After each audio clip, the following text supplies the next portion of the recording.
Intinya, kita nggak usah takut. Rezeki udah di Allah atur. Kalau kita nggak cocok jadi arsitek, kita udah bosen dengan desain, aduh capek, pusing, ya udah nggak bisa. Mendingan nggak usah diterusin jadi arsitek.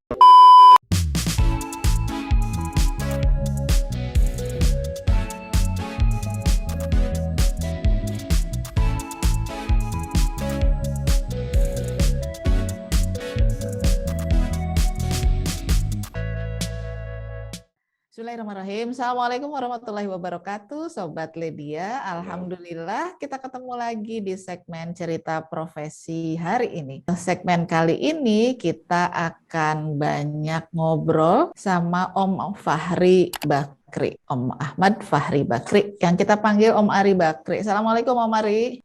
Waalaikumsalam warahmatullahi. Alhamdulillah ya, Om Ari ini salah seorang arsitek yang cukup terkenal di Indonesia dan punya banyak karya, plus punya kekhasan banyak sekali juga menghasilkan karya-karya masjid, rumah, wah pokoknya variasinya luar biasa deh. Terus nanti kita gali lebih dalam lagi karena dari hobi-hobinya beliau itu ada juga tuh profesi-profesi yang menarik untuk kita gali. Keren banget kan? Insya Allah hari ini kita ngobrol banyak sama Om Ari. Om Ari sehat ya? Alhamdulillah sehat. Alhamdulillah. Sibuk apa aja nih Om? Sekarang kemarin baru pulang dari Jogja, ada klien yang mau buat renovasi rumah sakit di Jogja. Rumah sakit? Wow. Rumah sakit. Bukan cuma masjid, rumah, ternyata rumah sakit juga. Banyak banget nih ternyata modelnya, alhamdulillah.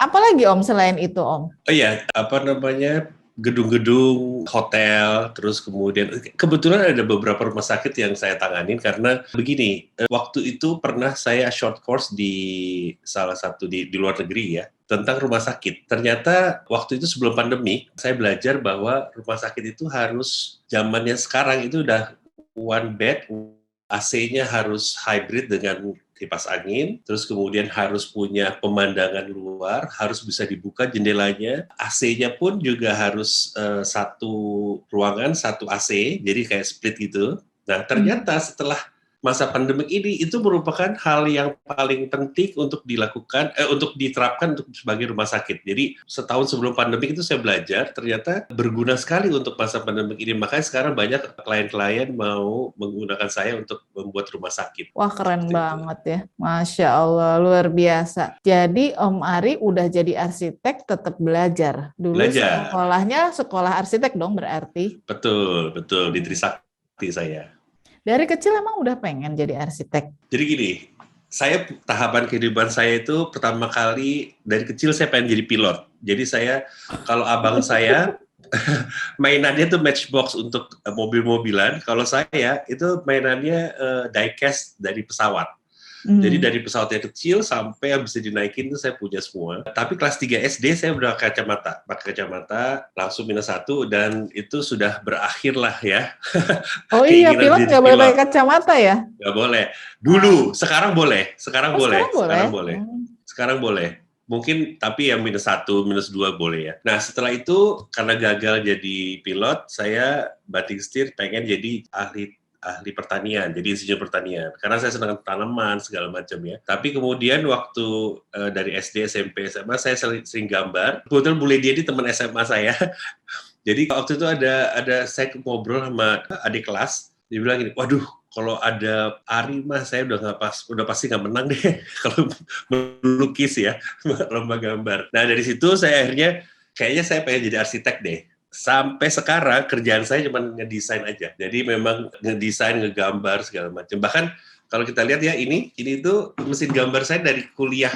Pertama kali kuliah sampai sekarang ini saya masih gunakan. Jadi saya nggak pakai komputer, saya selalu pakai sketsa, pakai mesin gambar. Memang akhirnya di kantor arsitek-arsitek saya semuanya pakai komputer karena memang kemajuan zaman ya. Dan sampai sekarang pun saya masih selalu exciting kalau misalnya saya desain, saya kasih ke kantor, saya pengen tahu hasilnya kayak gimana.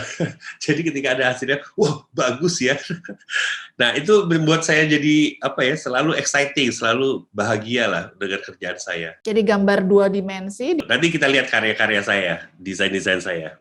Wah jadi makin penasaran nih kita mau lihat ya. Jadi Kalau dari Siap. kecil udah pengen jadi arsitek, terus sekarang udah jadi arsitek. Berarti kalau mau jadi arsitek harus pinter gambar, Om. Gini, mungkin sekarang nggak perlu pinter gambar karena sudah pakai komputer. Tapi intinya kalau menjadi real arsitek itu dia memang harus punya sense of art. Jadi punya bakat seni ya, menggambar, mendesain, proporsi. Nanti kita ngobrol itu, tapi banyak teman saya dari satu angkatan waktu di Trisakti 148 orang. Yang lulus mungkin 130 atau 125. Dari 125 itu bekerja di bidang arsitektur itu paling cuma 30%. Misalnya Oh, dia bisa? kerja di iya, karena memang pada dasarnya mereka tidak terlalu intens menjadi arsitek. Persen itu ya misalnya jadi kerja di kontraktor, kerja di konsultan, kerja di majalah arsitektur atau majalah ya kayak misalnya majalah-majalah desain gitu ya. Dari situ yang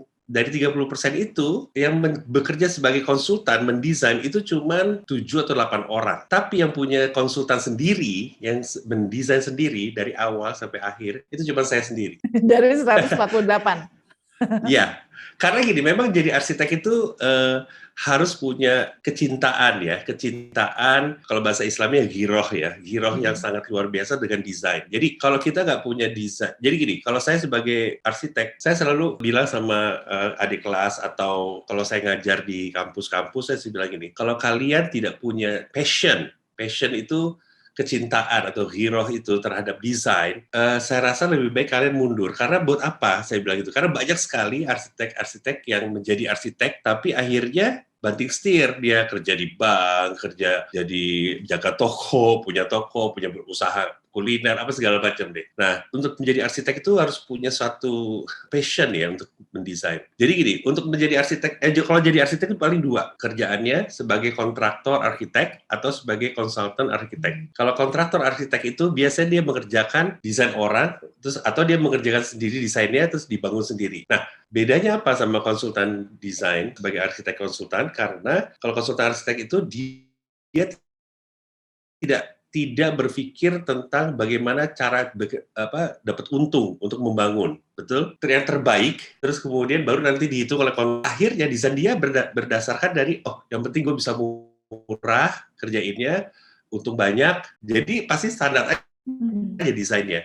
Tapi kalau konsultan, dia berpikir secara keseluruhan, dia tidak peduli dengan budget, gitu ya. Memang, nanti akhirnya ketika pembangunan disesuaikan budgetnya. Tapi itu beda cara berpikirnya, kan? Gitu loh. Dari awal kita membuat desain yang terbaik, sama yang satu lagi membuat desain yang kerjainnya murah, gitu ya. Jadi beda-beda. Tapi kayaknya gini kan Om, kan arsitek itu ketika misalnya konsultan, kan ada klien, tadi Om bilang kan, klien punya banyak mau, terus sebagai arsitek pengen dong desainnya kayak gini gitu. Si konsultan, si kliennya pengen kayak gitu. Nah, Ketemu nggak sih gitu? saya bilang juga sama para calon-calon arsitek kalau saya ngajar bahwa keberhasilan sebagai seorang arsitek itu bukannya yang merupakan karya yang one of the kind atau karya yang unik, yang lain pada yang lain atau karya yang maunya gue, enggak. Keberhasilan sebagai arsitek adalah ketika klien itu menjadi puas dengan karya kita. Bagaimana caranya? Kalau saya sebagai arsitek dari yang saya belajar ya sudah 30 tahun jadi arsitek. Jadinya gini, ketika saya mendesain, saya selalu menempatkan diri saya di dalam desain itu. Misalnya gini, Bu Ledia saya pengen punya rumah yang ada kolam renang, di situ nanti ada musola yang menghadap kolam renang, terus ada tamannya segala macam. Ketika dapat gambar seperti itu, saya bukannya mendesain musola yang seperti Taj Mahal gitu, bukan. Tapi saya mendesain seperti apa yang Bu Ledia minta, tapi kalau menurut saya itu tidak baik, tidak bagus, misalnya Bu Ledia bilang, harusnya begini-begini, saya bilang, saya coba mendesain, tapi dalam khayalan saya, dalam otak saya itu saya berpikir, saya ada di dalam gedung itu, di dalam musola itu, di dalam otak saya itu saya udah bisa melihat ketika saya melihat kanan, ada kolam renang, sebelah kiri nanti ini ada tamannya, sebelah sana nanti pagarnya saya buat gazebo segala macam. Jadi itu sudah terlatih untuk menjadi I put myself in my design. Kalau saya tidak puas, saya tidak suka, itu pasti desainnya nggak bagus. Nah, kebanyakan saya menggabungkan dari kebutuhan klien, kebutuhan dan permintaan klien dengan keahlian saya sebagai arsitek, itu akhirnya biasanya itu menjadi satu karya yang terbaik untuk klien tersebut ya, bukan untuk kita jadi yang di majalah apa segala macam, bukan. Memang karya-karya saya juga sudah banyak di buku, di majalah, tapi itu hanya karena saya memberikan kepuasan kepada klien. Jadi memang kalau menjadi arsitek itu harus client satisfaction. Jadi itu yang paling penting, client satisfaction. Karena gini, saya cuma mau bicara bahwa karya saya itu dihargai oleh klien. Misalnya gini, dari 10 klien yang dalam 1 tahun misalnya ada 10 klien, itu kurang lebih 7 klien itu 7-nya itu adalah repeat order, klien yang sama gitu. Jadi misalnya klien yang sama 5 tahun yang lalu dia pernah kerja sama saya, panggil saya lagi, atau yang 7 tahun yang lalu, atau yang 2 tahun yang lalu, atau yang baru kemarin dia langsung desain lagi gitu. Jadi kenapa kalau repeat order, berarti it means that the client is satisfied, klien itu puas dengan desain saya. Jadi memang karyanya tidak spektakuler, tidak yang seperti Zaha Hadid misalnya, ya kan, atau tidak seperti karya-karya Frank Lloyd Wright, tapi karya-karya saya itu disenangi, dicintai oleh penghuni rumah atau penghuni gedung. Kuncinya itu sih, itu ya. Sebagai arsitek yang baik. Tapi kan gini Om, seleranya yang mesen sama seleranya Om Ari kan beda. Kadang-kadang bisa jadi, bener nggak? Ini cuma nanya aja nih, kok norak banget sih seleranya kliennya misalnya, nggak saya banget gitu, nggak gue banget gitu ya. Pernah nggak ngalamin kayak gitu? Terus nemuinnya gimana gitu? Salah satu tugas arsitek itu adalah mengarahkan karya-karya atau desainnya yang sesuai dengan apa yang kita khasnya, ciri khasnya, tapi yang terbaik. Dalam arti gini, misalnya gini, saya sudah terkenal menjadi arsitek yang alirannya Art Deco. Karena saya punya buku Art Deco, Ari Bakri, buku rumah Art Deco Ari Bakri, terus kemudian karya-karya saya semua banyak yang semi klasik Art Deco gitu ya. Terus kemudian ada klien yang sekarang ini mau lebih modern. Terus bagaimana? Saya tentunya pertama kali saya akan kasih profil saya, desain-desain saya kasih ke mereka. Tentunya dengan hal itu dia udah bisa lihat nih, gue cocok gak ya sama arsiteknya? Kalau misalnya, gue suka ini nih, berarti oke. Dari situ kita bilang, maunya yang modern. Saya bilang kalau modern, dia misalnya gitu, saya mau kaca-kaca apa segala macam. Saya bilang gini, buat apa kaca-kaca kalau nanti akhirnya ditutup sama horden karena panas, silau, betul nggak? Jadi betapa banyak kalau kita lihat rumah-rumah atau gedung-gedung modern gitu ya, kaca semuanya, tapi akhirnya ditutup sama horden, jadi berantakan gitu ya. Nah itu kecuali kalau kita emang tinggal di luar negeri yang 4 musim, nggak ada masalah. Tapi ini kan tropis, jadi memang tugas arsitek itu adalah mengarahkan ini desain gue kayak gini, tapi kalau lo mau kayak gini, nanti harus begini. Akhirnya desain kita itu menjadi ciri dari diri kita sendiri gitu. Seperti itu, menjadi mengarahkan yang terbaik lah. Berarti harus ngobrol banyak nih ya sama klien. Oh banyak, gitu. Ya. Luar biasa. Dan klien itu nggak langsung milih. Jadi gini, banyak sekali klien-klien yang aneh-aneh. Kenapa pilih saya? Jadi gini, ada salah satunya adalah saya dipilih, ditanya ya, Mas Ari bisa desain rumah? Ya tapi rumah saya begini-begini. Oke, saya gini. Bisa ketemu? Oke, ketemu. Saya ketemu, ternyata dia ngajak keluarganya, ajak anaknya, istrinya, ya, terus sama suaminya tentunya. Terus ngobrol, nggak tahu gimana, akhirnya jadilah kontraknya ya. Saya mendesain rumahnya dan dia puas sekali. Terus di dalam perjalanan itu dia bilang gini, Mas Ari, saya mau cerita, kenapa Mas Ari dipilih sama saya? Sama kita, dia bilang gitu kan. Karena suami saya, ini lucu, suami saya melihat jari-jari saya itu adalah jari-jari yang menurut dia, jarinya sebagai seorang arsitek yang handal. Saya nggak tahu dari mana. Jari gitu. Jari-jari, jadi dia lihat jari-jari. Oke. Terus kemudian ada lagi, bilang gini, Mas Ari ketahu nggak kenapa saya kenapa Mas Ari dipakai? Karena anak-anak saya sedang sama Mas Ari, dia bilang gitu. Jadi bagi arsitek itu belum tentu karya bagus, karya itu terus dipilih, nggak. Gara-gara anak-anak tuh dekat sama saya, langsung merasa senang sama Om Ari katanya gitu. Ada lagi gini, klien saya sudah mendapatkan arsitek yang sangat arsitek terkenal di Indonesia. Jadi sebut aja ya, misalnya Mr. X yang nomor 1 sekarang, pokoknya nomor 1 di Indonesia. Terus dia bilang, Mas Ari saya mau buat rumah dong. Oke, saya udah punya desainnya. Loh, udah ada arsiteknya? Iya, si Mr. X itu. Loh, jangan. Kalau masih ada Mr. X, saya harus kontraknya putus dulu, saya bilang gitu. Tapi saya penasaran, loh, kenapa? Kan dia sangat di mana-mana, di buku, di majalah, di mana-mana. Terus dia bilang gini, saya itu Mas diajak ke rumahnya. Terus saya diajak masuk, saya diajak jalan-jalan ke rumah yang sangat terkenal itu ya. Terus dia bilang gini, bagus sih kalau untuk difoto, tapi kalau saya tinggal di situ, saya kayaknya nggak bisa.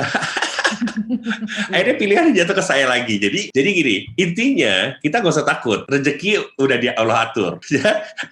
Jadi pemilihan arsitek itu karena gini, di IAI Ikatan Arsitek Indonesia itu salah satu aturannya adalah kita sebagai arsitek tidak boleh mengiklankan diri. Misalnya Nggak boleh kita iklan. masuk koran atau ke majalah, konsultan Ari Bakri, nggak boleh.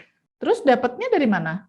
Dari orang-orang itu. Jadi Dari mulut ke mulut gitu ya? Dari mulut ke mulut. Dari hasil karya atau dengan mengikuti sayembara. Banyak. Jadi gini, arsitek itu ada dua untuk menjadi terkenal atau menjadi yang dikenal orang. Satu, dia mendesain terus sama seperti saya sampai 30 tahun, akhirnya semua orang tahu bahwa saya sebagai arsitek. Atau kedua, orang yang baru lulus arsitek itu langsung ikut sayembara apa diikuti terus, bisa juara 2, juara 3, juara 1, akhirnya terkenal, ya kan? Nah, pilihannya ada dua itu. Kalau saya, pilihannya adalah saya membuat karya saya sendiri, jadi nggak pernah ikutan desain, nggak pernah ikutan lomba, karena bagi saya gini, kalau karya saya terus kemudian kalah, saya kesel banget.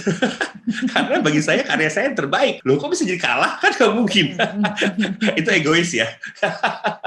Tapi anyway, pilihan orang macam-macam ya. Pilihan orang macam-macam. Jadi banyak cara untuk menjadi arsitek yang papan atas itu dengan banyak cara. Ya, kalau saya pilihannya adalah ikut di IAI, terus kemudian karya-karya saya sudah di seluruh Indonesia, jadinya udah alhamdulillah sih gitu.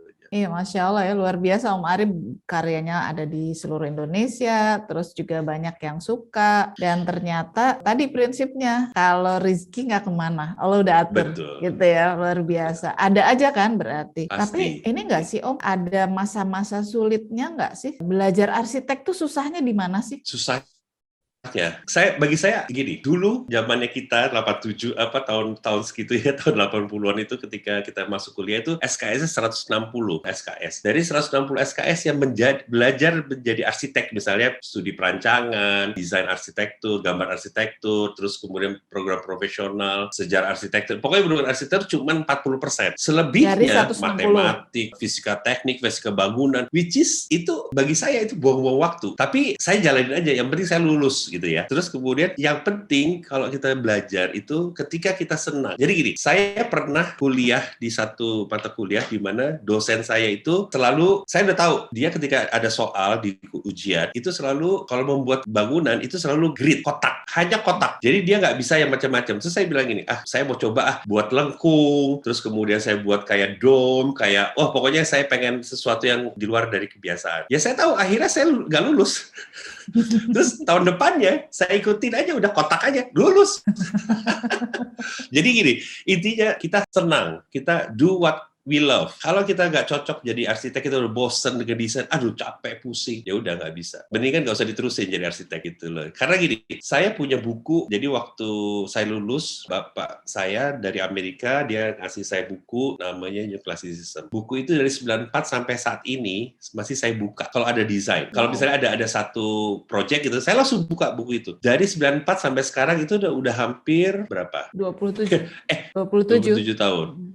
Saya sudah tahu abis halaman ini pasti gambarnya ini, tulisannya ini, saya udah tahu. Tapi sebagai arsitek kalau kita memang senang, itu ketika melihat gambar yang sama dengan kebutuhan dari apa yang kita pengen desain, itu hasilnya beda. Jadi idenya luar biasa. Jadi maksudnya gini, kalau orang yang nggak punya daya khayal, daya seninya tinggi, ya susah. Ya dia ngelihat 27 tahun bukunya itu aja. Ya meskipun kita lihat ya buku saya banyak sekali, tapi intinya saya kasih gambaran bahwa kalau sebagai arsitek itu harus punya buku, karena buku itu menginspirasi. Jadi gini, perbedaannya arsitek dulu sama sekarang, arsitek sekarang tuh semuanya kan di komputer ya, di Google, di Pinterest, di program-program arsitektur lah ya. Bagi saya itu ketika kita buka itu lupa, itu nggak akan masuk. Paling saat itu juga kita langsung desain apa segala udah. Tapi kalau kita punya buku, misalnya gini, saya ambil buku ya. Ini. Sampai sekarang saya masih berlangganan buku-buku luar negeri ya. Jadi misalnya gini, ada satu halaman yang menggambarkan void ya, seperti ini. Misalnya ada gini. Terus kemudian saya buka, saya pelajari, saya buka-buka lagi segala macam. Terus udah, saya simpan majalahnya. Tapi ketika ada ide, ketika harus buat void, saya waktu itu pernah lihat buku ini halaman sekian. Itu keinget kalau buku. Tapi kalau di komputer itu pasti nggak akan ingat gitu loh. Jadi bedanya buku, majalah sama komputer itu kalau saya itu sangat jauh. Makanya saya saranin setiap para mahasiswa selalu harus langganan majalah atau beli buku arsitektur sebulan sekali. Karena buku itu sangat bagus untuk memori kita ya. Wah, luar biasa ya. Om Ari, Iya. kalau misalnya tadi kita punya referensi, kan mau bikin, bisa jadi nanti sekarang diminta bikin sejenis A, nanti berapa tahun kemudian bikin jenis A lagi, sehingga referensinya tetap masih ada. Kalau mungkin nggak sih nanti seolah-olah kayaknya kita jiplak nggak sih karena pakai referensi itu? Jiplak. Enggak. Oh, nah ini. Saya tuh mendesain nggak hanya bangunan, saya mendesain banyak ya. Misalnya saya juga masak ya, resep. Terus saya mendesain perhiasan misalnya. Terus saya mendesain floris, rangkaian bunga itu ya. Semuanya hobi, tapi banyak yang jadi profesional. Misalnya gini, karya-karya saya dibukukan, karya-karya saya di Instagram misalnya ya. Terus orang bertanya, lu kayak gitu ntar diceplak gimana? Di copy gitu. Saya bilang, boleh aja silakan. Karena apa? Karena ketika saya mendesain, saya juga melihat referensi, betul? Iya, Jadi there's benar-benar. nothing original in design. Misalnya gitu, saya lagi mendesain, terus saya melihat ini satu tanaman ya. Tanaman ini saya lihat, oh ini kok bentuknya dia lengkung begini, terus kemudian dia menjadi satu kayak atap misalnya. Pertanyaan saya, berarti saya nyontek nggak sama si tanaman ini? Iya, benar. Iya dong. Inspirasi Saya ya. mengcopy nggak ide saya lihat dari sini nggak? Iya. Jadi saya nggak pernah khawatir kalau saya dibilang nyontek, saya bilang kecuali kalau memang 100% ya itu nggak boleh. Tapi kan gini, saya pun mendesain pun saya selalu melihat referensi ya, seperti itu. Jadi saya cuma mau cerita nih, misalnya kehabisan ide nggak sih, ya kan? Jadi there's nothing original in design. Jadi gini, saya itu mungkin Bu Ledia sudah kasih tahu bahwa saya mendesain masjid itu dari tahun berapa ya? 96, 97 sampai sekarang. Dan itu insya Allah sih memang saya mewakafkan desain saya. Jadi tidak ada yang di-charge 1 sen pun untuk desain masjid udah pasti, sama pesantren atau bangunan keagamaan yang non-komersial. Itu saya kasih gratis. Nanti saya kasih lihat karya-karya saya. Bukannya masjid-masjid yang penting asal jadi, enggak. Tapi saya buatnya profesional, jadi saya perlu waktu, arsitek saya mengerjakan dengan baik, dengan asistensi dengan saya, apa segala macam. Tapi intinya gini, pada satu saat tertentu saya mandek gitu. Karena desain masjid kan itu aja ya. Maksudnya orang pasti maunya yang ada kubahnya, ada lengkungnya, ada ini. Terus gimana ya? Kok itu terus ya? Udah bahkan ratusan saya desain. Sampai saya berpikir, ya Allah, ini gimana ya? Saya desainnya gimana ya? Tapi kalau memang kita punya kecintaan, dan ya kembali lagi kalau kita, apalagi masjid ya, udah pasti ada aja ide ya. Jadi nggak akan kehabisan ide. Saya pernah ada mendesain masjid di Lampung, ya renovasi di satu pesantren. Saya bilang gini, ini kayak gimana desainnya ya? Dia nggak mau dihancurin, tidak boleh dirobohin, tapi dibuat bagus. Aduh, pusing saya. Terus saya yang lihat lamanya masih ada gitu maksudnya? Masih ada. Terus saya lihat gini, ada satu kayak keong gitu ya. Saya lihat di majalah atau di mana kayak bentuk keong, kayak kerang-kerang gitu ya. Terus dia bersusun-susun gitu. Terus saya pikir ini bagus juga ya kalau misalnya yang lama kita pertahanin, terus yang barunya kita lapis aja. Jadi kita buat gini. Ternyata menjadi satu hal yang bagus gitu loh. Nah, ide itu kalau kita tidak punya kecintaan, tidak punya hero, itu nggak akan keluar. Karena pasti gini, gila bete banget sih. Gua tau gue udah pusing, gue nggak bisa kerja lagi. Kalau kita nggak punya cinta, tapi kalau kita punya cinta, pasti ada keluar tuh semua ide-ide. Bahkan kalau kita lihat dari pohon atau ngelihat dari bentuk ini aja bisa jadi ide gitu ya. Karena kita cinta dengan apa yang kita kerjakan, gitu aja. Masya Allah, luar biasa ya. Ternyata sekeliling kita bisa jadi ide. Tapi itu karena Om Ari cinta banget sama desain ya. Sobat Ledia nih, kita ngobrol sama Om Ari ini, karena Om Ari sama saya teman SMA. Kenapa kita pilih Om Ari? Karena Om Ari itu banyak sekali karya-karyanya, kreativitasnya luar biasa. Nanti kita terusin lagi ngobrolnya, kita break sebentar, gali ilmunya yang lebih banyak supaya kita bisa dapat manfaatnya. Kita break dulu sampai segmen kedua nanti.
Oke, Sobat Lady Hanifa, Alhamdulillah di cerita profesi kali ini kita masih meneruskan ngobrol sama Om Ari Bakri, seorang arsitek, desainer yang sampai ke hati segala macam di desainnya keren-keren. Saya mau buka rahasia ya, kita nih teman-teman SMA-nya karena teman se-SMA, kalau lagi bikin masakan tuh suka nanya, bisa nggak dikirim? Saking pakai cinta masaknya enak banget itu ya. Kita mendingan nggak usah nawarin Om Ari, mau nggak dibikinin puding, mau nggak dibikinin pizza, enggak deh. Mendingan kita yang nungguin kapan dikirimin ya Om Ari. Iya, Ketahuan iya, jadi deh. iya. Males ya saya ya. Ya oke Om Ari. Kita tadi udah ngobrolin banyak soal karya, soal profesi. Tapi kan untuk ke situ kita perlu belajarnya. Nah, adik-adik nih biar tahu bedanya. Kalau dulu kan kita semua pakai nulis gitu ya, gambar, pakai tadi meja gambar yang luar biasa itu setia 30 tahun. Sekarang udah pakai komputer. Nah, bedanya belajar yang dulu sama sekarang apa? Terus sama teknik sipil apa sih bedanya, Om? Kan sama-sama tuh bikin bangunan. Ya, jadi gini, pertama kali harus ada, karena tadi terakhir adalah beda teknik sipil sama arsitektur itu apa sih ya gitu ya.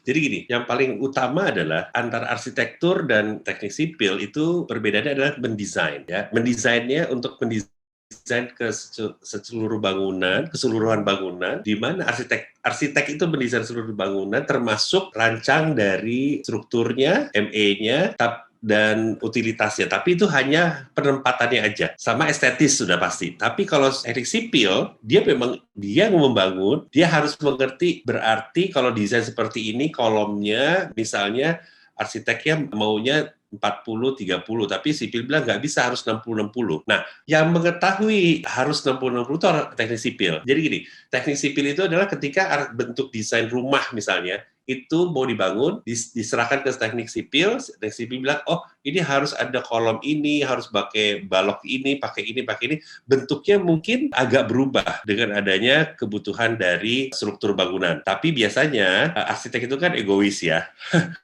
Kalau gue nggak mau tahu, pokoknya gue punya kayak gini, terserah lu pikir aja sendiri gitu ya. Nah, bedanya arsitek sama sipil adalah itu. Jadi sipil itu mendesain strukturnya. Atau kalau misalnya kalau kita lihat kayak Zaha Hadid ya, arsitek yang sangat fenomenal dengan skin structure-nya itu yang jadi struktur itu skin structure jadi struktur juga. Jadi lapisan luar itu menjadi struktur bangunan itu sendiri. Nah itu antara arsitek sama struktur harus kawin tuh, benar-benar kawin. Jadi nggak bisa kerja sendiri-sendiri kayak gitu ya. Tapi intinya arsitektur itu adalah kita mendesain, sementara struktur menghitung tingkat gini. Tanggung jawabnya sangat berat di sipil karena nyawa manusia ya. Jadi harus ada tahan gempa lah, harus ini, harus itu ya segala macam. Nah terus kemudian pertanyaan yang pertama adalah bedanya yang dulu sama sekarang. Jadi gini, sebagai arsitek itu biasanya akhirnya ujung-ujungnya adalah menjadi entrepreneur karena dia bisa mendesain sendiri, dia akhirnya bisa membangun sendiri, dia bisa menjadikan bangunan itu sendiri karena dengan keahliannya diasah dia pasti akan bisa. Jadi waktu itu karena sebagai konsultan murni saya selalu arsitek saya pasti come and go ya, pergi udah setahun 2 tahun dia pergi, terus kemudian saya ada buka lamaran baru segala macam. Nah terakhir ini saya bingung karena arsitek sekarang itu mereka tidak tahu bagaimana membuat sketsa, pakai pensil, suruh sketsa, misalnya bentuk apa ya, bentuk ini 3 dimensinya dibuat miring begini, dibuat begini. Kalau untuk sketsa dia nggak bisa, tapi kalau di komputer dia jago. Nah, ini kenapa saya kasih tahu, karena perbedaan yang dulu sama sekarang. Dulu itu semuanya kita pakai pensil, kita menggambar arsitektur, perspektif, semua pakai pensil, pakai tangan. Sekarang semua pakai komputer. Nah, dengan ternyata 10 tahun pakai komputer, waktu tahun berapa ya, lupa saya, sampai beberapa tahun terakhir, membuat arsitek-arsitek yang sekarang jadi arsitek itu tidak menjadi peka terhadap lingkungan. Karena di komputer itu dia tidak bisa menghayal. Karena dia di komputer dia cuma mengambil library misalnya gini, saya mau atap dome. Ya udah, cari atap dome disesuaikan sama desainnya, celek jadi. Tapi dia tidak berpikir kalau atap dome ini misalnya ada matahari dari sebelah sini, angin ketutup sebelah sini, dia nggak berpikir karena kan cuma ngambil di komputer. Nah, kayaknya Dikbud itu Diknas itu mengetahui hal itu, jadi akhirnya 4 tahun terakhir itu seluruh mahasiswa arsitektur harus menggunakan pensil dan penggaris sama ya sketsa itu sampai level semester 4 atau semester 5 atau 6 gitu loh. Baru setelah itu bagi komputer. Karena balik lagi, karena memang arsitek itu cuma main pakai pensil aja. Saya kemana-mana nih, pensil dan setip. Pensil dan setip. Jadi kalau orang bilang saya ketinggalan zaman, it's okay. Tapi kalau di iPad saya, di laptop saya, semua desain saya pakai komputer. Karena kan arsitek saya mengerjakan itu ya. Nah, bedanya mata pelajarannya juga beda. Dulu saya 160 SKS, terus kemudian satu saat saya frustrasi karena matematik saya kan mengasumsi diri saya pinter ya, matematik saya bagus ya, tapi tiba-tiba matematik saya F nilainya, fail. Wah, saya frustrasi, saya bilang, aduh, saya nggak mau jadi arsitek lagi, pokoknya saya mau keluar. Akhirnya orang tua saya bilang, udah deh, kamu jalan-jalannya dulu deh, kamu lihat gedung-gedung di Amerika sana, kamu lihat segala macam sekolah di sana, segala macam. Akhirnya saya selama 3 minggu lah, hampir sebulan saya di Amerika. Kebetulan abang saya di Amerika, jadi saya dari East Coast sampai West Coast, balik lagi di tengah segala macam saya ke sana. Saya dapat kesempatan beberapa masuk ke fakultas arsitektur. Saya pas sampai sana, saya bingung, fakultasnya mana itu? Terus orang mahasiswa, ternyata mereka semua pada di studio, ngobrol-ngobrol, buat maket, desain, apa segala macam. Terus sekolahnya gimana? Ya sekolahnya nih, misalnya pelajaran ini dia ke mana? Ke kelas masing-masing, terus balik lagi ke studio. Saya berpikir gini, loh, saya sebagai arsitek belajar fisika bangunan, belajar teknik bangunan, belajar matematik 1, 2, 3, tekban itu bisa sampai 4, isbang itu sampai 2. Terus kemudian, pokoknya hal-hal yang tidak terlalu dipentingkan sebagai arsitek, itu saya pelajari zaman dulu. Bahasa Inggris, bahasa Indonesia 1, 2, bahasa Inggris 1, 2, agama, semua dipelajari kalau dulu kan. Nah, di situ saya bilang gini, kalau gitu caranya, gue harus lulus aja apapun yang terjadi, gue harus lulus, yang penting gue jadi arsitek. Nah, di situ saya lihat, sekarang itu udah hal-hal tetek bengek yang pelajaran yang tidak terlalu penting sudah dihilangkan. Jadi banyak sekali sekarang pelajaran-pelajaran justru langsung menjurus kepada desain. Dan itu sangat bagus untuk kalian sebagai mahasiswa arsitektur untuk mengeksplor ide-ide, desain-desain, sketsa-sketsa untuk menjadi arsitek yang handal gitu loh. Kalau dulu boro-boro. Iya. Jadi nih saya mau kasih tahu, teman saya yang lulusan terbaik arsitektur di Trisakti itu IPK-nya 3, sekian. Sekarang jadi apa? Sekarang jadi punya usaha kuliner, nggak menjadi arsitek. Karena dia matematiknya A, fisikanya A, semuanya A. Yang pinter-pinter, tapi desainnya biasa aja, kan gitu. Jadi itu, bedanya itu dulu sama sekarang ya. Ya, jadi sebenarnya basic dulu harus dikuasai, baru nanti kemudian pengembangan pakai teknologi gitu ya. Nggak tiba-tiba langsung. Terus juga nggak bisa bilang karena kita udah bisa pakai aplikasi yang untuk gambar bangunan, otomatis kita disebut arsitek. Nggak juga kan? Nggak juga. Iya, berarti benar ya, ilmu dasarnya harus dikuasai. Terus kalau misalnya kita udah lagi belajar arsitek, kan tetap belajar struktur. Tapi yang hitung-hitung benernya kan anak sipil gitu kan. Nah, kalau misalnya terjadi sesuatu ke bangunan nih, bangunan rubuh atau apa, itu yang suka disalahin tuh arsiteknya atau sipilnya? Ya sudah pasti kontraktor adalah sipil engineer-nya. Ya. Tapi tentu arsiteknya juga bertanggung jawab ya. Karena gini, arsitek itu tidak bisa lepas dari masa pembangunan. Jadi gitu ya. Jadi arsitek itu kan ketika dia dikontrak sebagai arsitek, saya kontraknya macam-macam. Kalau misalnya ada yang, kemahalan, ya udah berarti fasenya sampai sini aja ya, gitu loh. Harga saya nggak turunin, tapi fasenya saya, misalnya fase pertama adalah mendesain preliminary design. Preliminary design itu apa? Desain denah, tampang, potongan, sama 3D. Terus kemudian fase berikutnya desain development. Desain development itu apa? Misalnya dari detailing design. Setelah itu ada pengawasan. Setelah pengawasan ada terakhir itu saya lupa. Tapi intinya ada fase-fase itu di mana desain saya harganya misalnya Rp100. Saya bilang, kalau gitu bisa nggak Rp25? Saya bilang bisa, tapi cuma sampai fase 1 ya, gitu loh. Atau pintunya doang gitu. Saya nggak mau pintunya doang. Karena gini, banyak klien saya bilang gini, Mas Ari mahal banget, itu tukang saya bisa kerjain sendiri. Ya nggak apa-apa, silakan aja kerjain sendiri. Saya bilang gitu. Kenapa pakai saya bilang gitu kan. Atau begini, atau banyak yang nawar. Saya kalau paling takut kalau ditawar. Mungkin Lydia tahu ya. Paling deg-degan kalau ditawar. Makanya saya bilang, saya bersolat dulu deh, saya tentuin harganya berapa supaya tapi jadi tawar lagi ya. Saya bilang gitu ya. Karena bagi saya penawaran ditawar itu desain saya adalah kayak penghinaan bagi saya. Tapi kan gini, akhirnya saya bilang sama klien saya, udah harganya misalnya saya dimasukin harga 750. Terus kemudian bisa nggak diskon gini deh, saya kasih harga 500 tapi all in ya. Saya tidak mau ditawar-tawar lagi apa segala macam. Tapi di dalam proses itu ternyata dia mau jadi 300. Saya bilang gini, kan sudah bilang saya nggak mau. Enggak, saya mau karena di situ 300. Ya udah gini deh. Saya cuma asumsikan gini, ketika saya beli baju ya, beli baju di Tamrin City, Tamsit, sama saya masuk ke butik Calvin Klein atau Zara deh, Zara ya. Tamsit bajunya putih, ada bordiran seperti ini, harganya cuma 20.000. Tapi di Zara kok jadi 900.000? Terus bedanya apa? Ya bedanya mereknya. Bedanya adalah lu pakai Ari Bakri, ya kan gitu. Lu kalau mau pakai silakan aja pakai yang lain. Lu kalau mau istilah gini, lu mau belanja Louis Vuitton tapi duitnya duit Tamsit, ya kan nggak bisa dapet lah kan gitu ya. Iya. Benar. Iya. Benar kan? Gitu.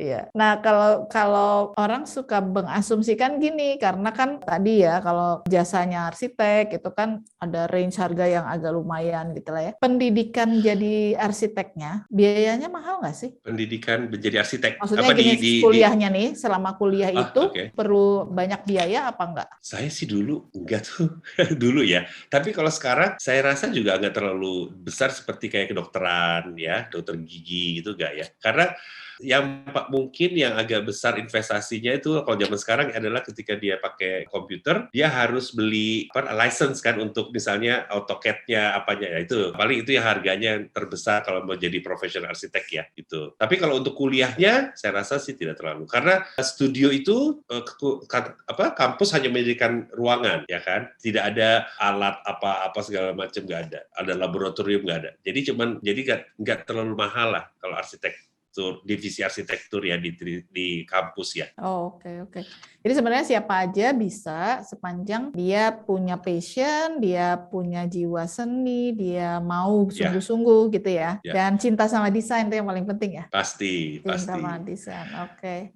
Saya cuma mau kasih tahu juga kalau gini, kenapa sih saya memberikan desain wakaf untuk bangunan masjid ya dan keagamaan? Karena gini, saya cuma melihat, coba kita jalan-jalan deh ke luar kota ya. Let's say saya ke Padang misalnya, Sumatera Barat, dari Padang naik ke arah Bukit Tinggi, ke Elok 9 pasti di kiri kanan kita banyak masjid ya. Nah, semua masjid hampir sama desainnya. Tapi kita lihat juga bahwa masjid itu minta sumbangan-sumbangan. Intinya gini, ketika duit sudah terkumpul, desainnya desain konvensional, dibangun ya seperti itu. Pertanyaan saya, harga rupiah dari bangunan itu pakai arsitek sama nggak pakai arsitek sama nggak? Sama dong. Enggak. Misalnya harga per meter perseginya sama ya. Iya, sama persis kan.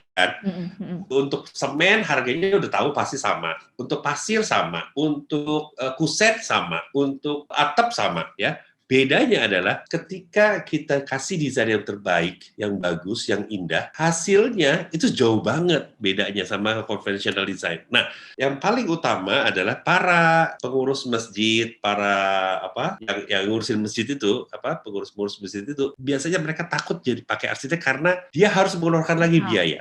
Mahal katanya kan gitu ya.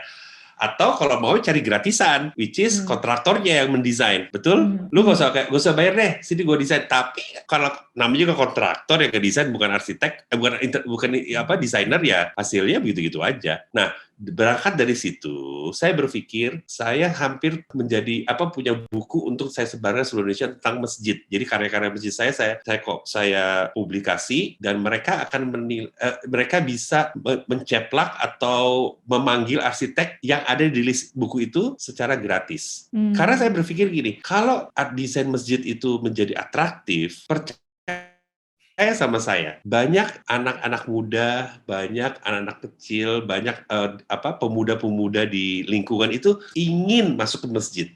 Beberapa desain masjid saya itu justru banyak taman terbuka, tempat duduk, kasih wifi, ya. Terus para pengurus masjid bilang, wah bahaya itu, nanti dia nonton film porno atau, saya bilang itu bisa diatur untuk pembatasan bisa. Tapi intinya gini, biarkan anak-anak itu berkumpul di masjid dengan halaman yang bagus, dengan lingkungan yang bagus, pakai wifi, dia main di masjid. Tapi ketika azan harus sholat, gitu. Dan itu sudah mulai diterapkan di beberapa masjid yang saya desain, dan mereka bilang, oh iya Pak, benar Pak. Jadi jangan dilarang, justru kita invite anak-anak kecil, anak-anak muda itu, atau bahkan anak-anak muda yang punya kerjaan dia bekerja di wifi di masjid, itu bagus banget. Bahkan saya punya desain masjid itu ada kayak co-working space-nya di salah satu bagian. Iya, di di Maluku Tenggara kemarin saya buat seperti itu. Jadi ada co-working space, jadi mereka bisa bekerja di dalam masjid itu, di lingkungan masjid ya. Tapi mereka kebayang nggak sih kerjanya betapa, kalau saya sampai merinding, karena gini, ketika kerja kita di dalam masjid, mungkin nggak kita membuka hal-hal yang tidak baik. Takut kan? Satu itu. Kedua, berkahnya, sebanyak apa berkahnya kita bekerja di dalam masjid? Kita dengar suara azan, kita dengar suara orang ngaji, ketika azan itu kita sholat berjamaah. Berkahnya luar biasa gitu loh. Jadi makanya banyak sekali yang saya ingin share sebagai arsitek untuk di negeri tercinta ini, supaya bangsa Indonesia ini menjadi bangsa yang kuat, beriman, yang tangguh ya. Jadi bukan yang gampang ikut-ikutan gitu loh. Makanya saya ke daerah-daerah itu udah kemana-mana, ujung-ujungnya sama. Mereka masjidnya ya nggak boleh dipakai untuk tidur, ditutup pintunya, berdebu ya gitu ya. Saya ini alergi ya kalau buka saya. Jadi kalau saya sholat di masjid, ketika saya selesai sholat, terus kalau merah itu pasti ini kotor di masjidnya, saya bilang itu ya. Kebersihannya nggak ada. Jadi banyak yang untuk sebagai arsitek Muslim, saya pengen masjid itu menjadi satu pusat apa ya? Bukan hanya pusat Islamic Center sebagai pusat apa belajar Islam, tapi kita bekerja sehari-hari pun di daerah masjid, di lingkungan masjid gitu loh. Kita bermain di lingkungan masjid, kita bekerja di lingkungan masjid. Itu beda, rasanya beda, benar-benar beda. Nah, tapi memang masih sedikit ya. Terus terang nih, saya punya program juga waktu itu, program belajar bahasa Inggris gratis di masjid-masjid. Jadi kita punya tim, saya bekerja sendiri, tadinya saya ngajar sendiri apa sendiri. Tapi hari saya punya tim, kita punya kurikulum, kita buat, kita masuk masjid-masjid. Tapi ujung-ujungnya itu para pengurus masjid itu merasa diintervensi oleh guru-guru bahasa Inggris. Misalnya gini, guru-guru bahasa Inggris itu banyak kan perempuan ya, yang gratis itu, yang mendedikasikan dirinya. Tapi mereka tuh sholatnya nggak pakai mukena. Misalnya dia pakai kerudung seperti Bu Ledia gitu ya. Dia cuma pakai itu, terus bajunya panjang, terus dia sholat. Nah, pengurus masjid itu akhirnya dia bilang, loh itu kayak itu tuh, aliran itu tuh. Wah, pokoknya akhirnya ditutup. Nggak boleh. Saya protes. Terus terang saya protes, beberapa masjid saya protes. Kenapa? Kan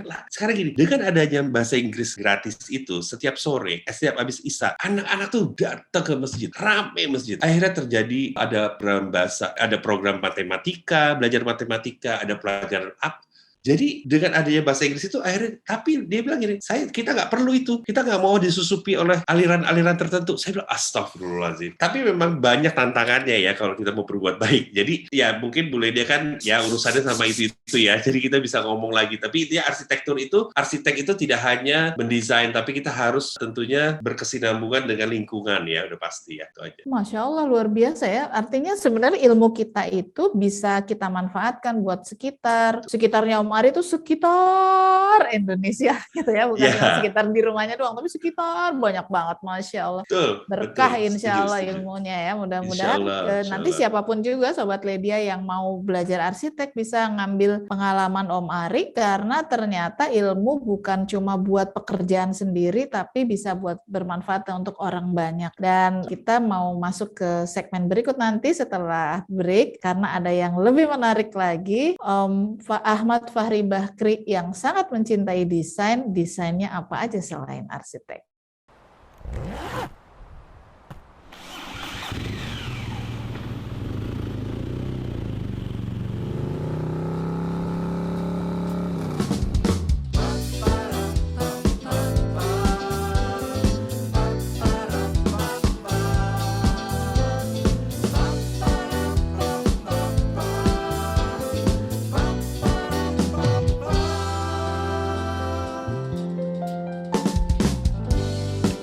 Berharap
melepas rindu.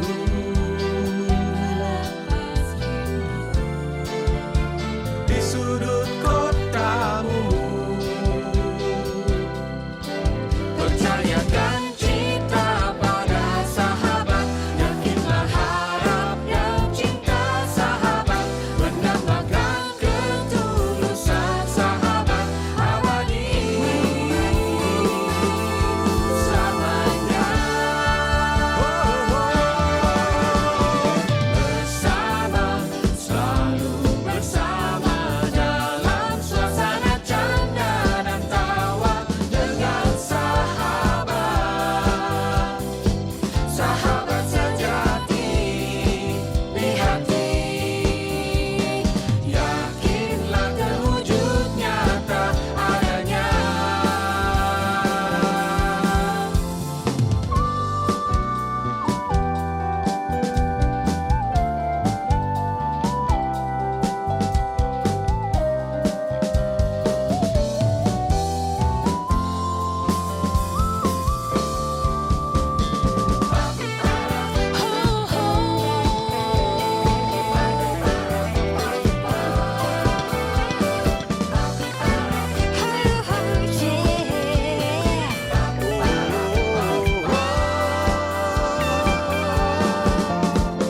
Bersama, selalu bersama dalam suasana canda dan tawa. Sahabat sejati, sahabat sejati, sahabat sehati, sahabat sehati. Harapan terwujud bersama, sahabat dalam suasana canda dan tawa. Sahabat sejati, sahabat sehati. Yakini harapan terwujud nyata adanya.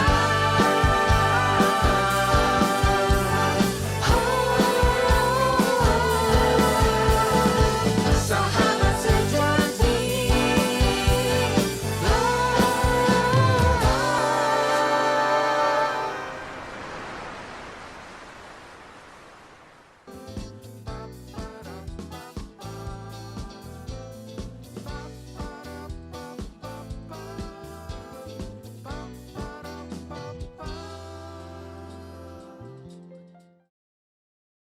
Nah, Sobat Ledia, kita masuk ke segmen ketiga, obrolan seru yang kayaknya susah habisnya nih sama Om Ahmad Fahri Bakri, Om Ari Bakri yang luar biasa pengalamannya ya. Tapi saya punya rahasia yang lain. Kita nih temenan udah lama dari SMA. Jadi udah tahu nih, Om Ari tuh dulu ya kalau melihat Om Ari pegang kamera, terus kita tiba-tiba pura-pura kayak candid gitu. Padahal udah tahu nih, sambil ngarep-ngarep dipotret nggak ya?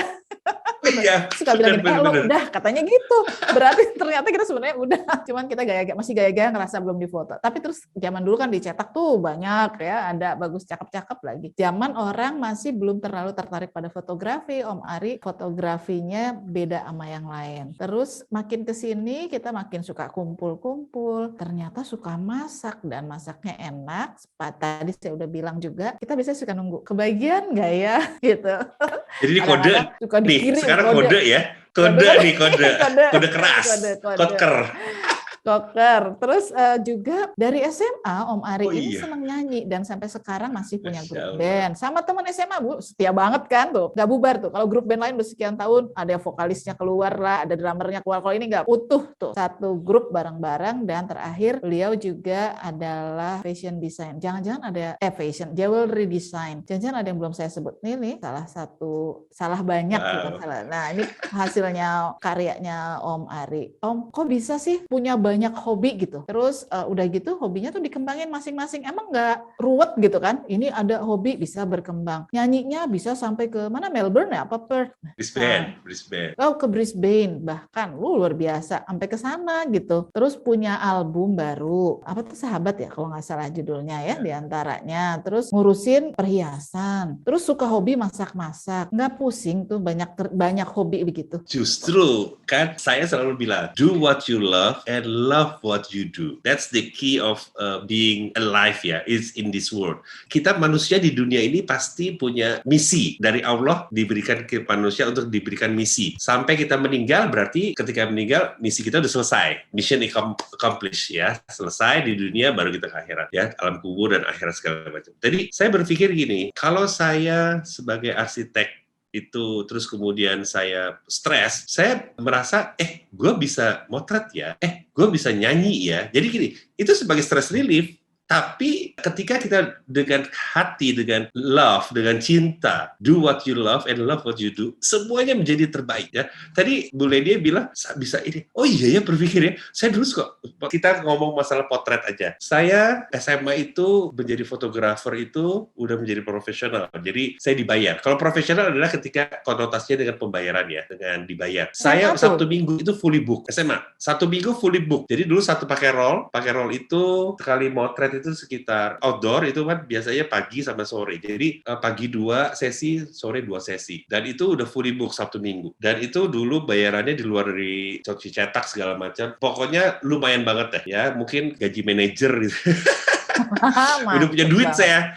Nah, terus kemudian itu dikembangin sampai sekarang. Sekarang saya pakai kamera foto handphone, tapi saya tentu handphonenya kita yang bagus ya. Yang ya katanya yang mahal gitu. Karena memang fitur. Jadi semua karya-karya saya kalau di IG itu semua adalah hasil karya foto saya. Jadi dari kamera handphone, tapi memang angle-nya terus kemudian cahayanya itu saya terapin apa yang saya pelajari gitu ya. Jadi kuncinya adalah kita senang dengan apa yang kita lakukan dan kita cintai.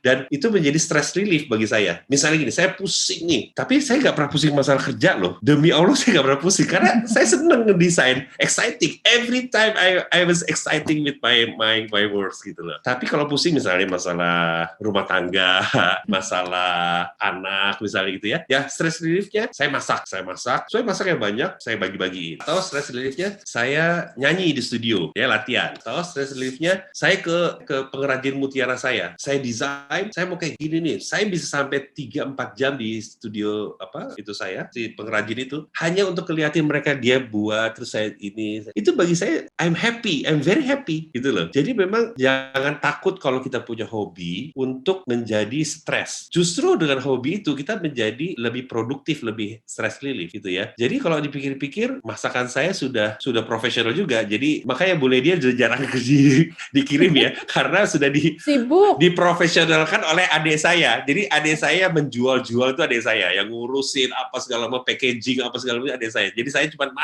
hanya masak tok. Jadi kerja saya cuma masak. Coba bayangin ya. Setiap saya masak, saya baca sholawat. Setiap ngaduk, saya baca sholawat. Kita berzikir. Kira-kira kita dapat pahala, makanannya enak gak? Udah pasti enak. Karena itu berzikirnya ada Allah di situ, ada Rasulullah di situ kan gitu. Ya luar biasa kan. Maksudnya gini, betapa kita jadi bahagia. Terus kemudian ketika saya Bu Ledia belum tahu lagi, saya bisa mijit orang. Mijit itu adalah apa ya, buat mijit ya, terapi ya, terapi. terapi. Ibu saya patah kaki kemarin, itu selama seminggu saya terapi sampai dokternya bilang gini, kok bisa ibu nggak kesakitan? Ya karena ada anak saya tukang pijit katanya gitu ya. Tapi saya melakukannya dengan cinta dan itu hasilnya bagus gitu loh. Hasilnya ada. Jadi kalau untuk adik-adik atau teman-teman sejawat ya kalau mau menjadi arsitek misalnya atau ya sekarang menjadi arsitek ya, terus kemudian saya suka bikin itu loh, Omari misalnya saya suka bikin boneka misalnya dari benang-benang gitu ya. Lakukan.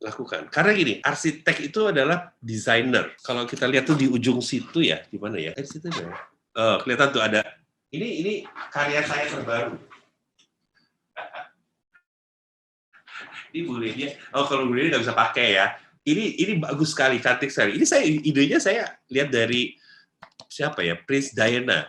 Prince Diana itu saya lihat cantik banget ya. Tapi kalau kita lihat ini ada 1, 2, 3, 4, 5 warna mutiara dengan dimensi yang berbeda. Yang kecil-kecil sampai yang sedang sampai yang ini.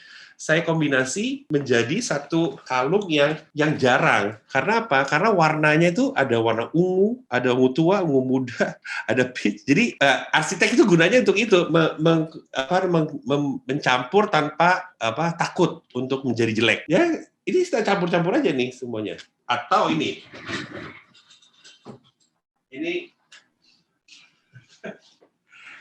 Ini mutiaranya kecil-kecil, ini baru jadi juga nih. Ini kecil-kecil mutiara terus dirangkai, saya desain seperti ini. Waktu itu cuman ini itu saya pikir jelek, kurang bagus ya. Komposisinya akhirnya saya kasih rantai-rantai panjang jadi lebih unik ya, lebih loose. Jadi lebih lebih orang tidak terlalu kaku gitu loh. Jadi nah itu semua karena saya tahu proporsi, tahu kombinasi. Nah, arsitek itu yang paling penting adalah proporsi. Jadi kalau kita sudah menjadi arsitek yang baik, menjadi arsitek yang benar, dengan proporsi, kita mengerti proporsi. Mau kita ngedesain taman, mau kita ngedesain perhiasan, mau kita mendesain apapun itu, ya itu bisa menjadi bagus gitu loh. Nah ini ada tasbih yang menurut saya bagus sekali nih, warnanya biru. Belum pernah punya kan? Iya, Mutiara biru. Mutiara ini biru untuk Bu Ledia ini. aja, Om. Ini untuk Bu Ledia, hadiah dari saya. Mau nggak? Alhamdulillah. Nanti kita sering-sering ngobrol kayaknya deh. Ini tasbih biru ini nggak pernah ada di dunia ini ya, tasbih biru kayak gini. Karena saya mencari, terus kemudian dan ini juga desain saya ini pakai Swarovski yang benar, real Swarovski. Jadi memang kalau dihargain ya tahu aja harganya berapa ya gitu kan. Suka saya sih harganya, tapi kalau untuk beli dia saya kasih gratis. Alhamdulillah. Mutiara biru, apa namanya? Tasbih. Ya, insya Allah dipakai ya Bu. Insya Allah, alhamdulillah. Dipakai terus ya. Iya, alhamdulillah. Sobat Ledia memang luar biasa Om Ari nih. Saya punya pengalaman. Kalau Om Ari foto itu releasing stres, maksudnya jadi stres jadi hilang. Giliran saya bikin foto di tempat yang hampir sama Om Ari, sayanya malah jadi stres karena pas di foto terus katanya gini, lihat itu kurang begini, kurang begitu ya Allah. Emang mata nggak bisa bohong ya, luar biasa. Mata arsitek sama mata yang bukan arsitek nggak proporsional mata saya. Iya. Rasanya udah bagus, tapi ternyata masih kurang begini, kurang begitu. Tempatnya sama tempat Om Ari moto, tapi ternyata hasilnya beda banget. berasa memang luar biasa. Betul. Oh, Masya Allah. Om, kelihatannya kita sudah harus mengakhiri obrolan kita karena waktu. Terima kasih banyak, tapi perlu dong ini pesan buat adik-adik yang mau mengembangkan dirinya jadi arsitek atau desainer secara umum, apa sih yang mereka perlu lakukan dan apa pesannya Om buat mereka? Jadi gini, kalau mahasiswa baru nih, misalnya mau jadi calon mahasiswa baru, saya cocok nggak sih jadi arsitek atau saya bener nggak sih kalau saya milih arsitek gitu ya, jadi arsitektur, kuliah di arsitektur gitu ya. Yang paling gampang adalah coba ambil secari kertas sama pensil, terus kemudian lihat apapun benda yang kamu lihat ya, terus kamu sketsa, kamu tulis mulai gambar. Ketika gambar itu menjadi sesuatu yang menurut kamu kok bagus ya gitu loh. Jadi gini, bagus itu relatif. Misalnya ketika saya gambar lihat pohon, ada cuma satu garis, terus kemudian saya kasih daun, saya lengkung-lengkung gini, asal-asal gitu, kok bagus ya, jadi kayak pohon yang abstrak atau gitu. Nah itu kalau Anda menilai bahwa karya Anda sendiri itu bagus, mau itu gambar lampu kek, mau gambar rumah kek, atau lihat gunung kek, ngelihat burung kek, terus menurut Anda sendiri, bagus ya, it means that you are in the right track menjadi arsitek gitu loh. Ya jadi nomor satu memang harus punya bakat seni dulu ya, makanya saya bilang itu dari pensil dan kertas. Ya ini dulu kamu kerjakan dulu, tes dulu. Nah ketika Anda bilang, kok bagus ya, berarti lanjut selanjutnya ngapain? Kalau mau jadi tes jadi arsitek ya, ikut bimbingan belajar tentang desain.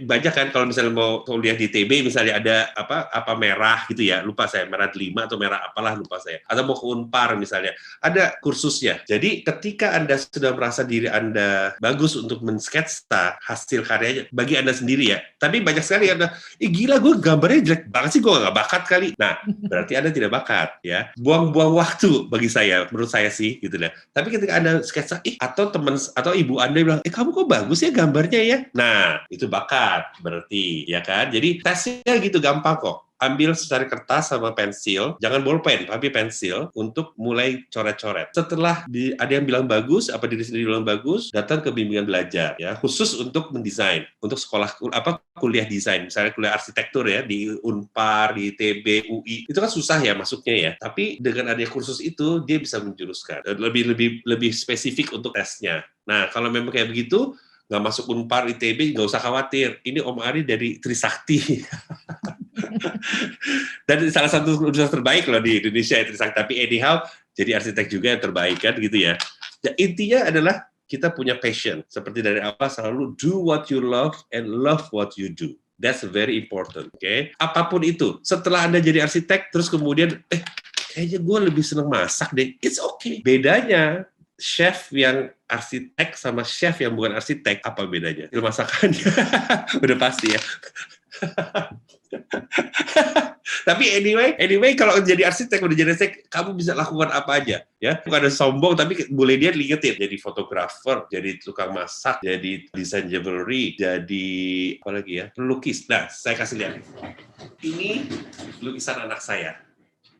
Ini anak saya lukis, dan ini frame-nya saya desain pakai mutiara. Ya. Masya Jadi ini Allah. frame-nya mahal banget karena mutiara semua. Tapi nama anak saya Shanda. Sementara yang ini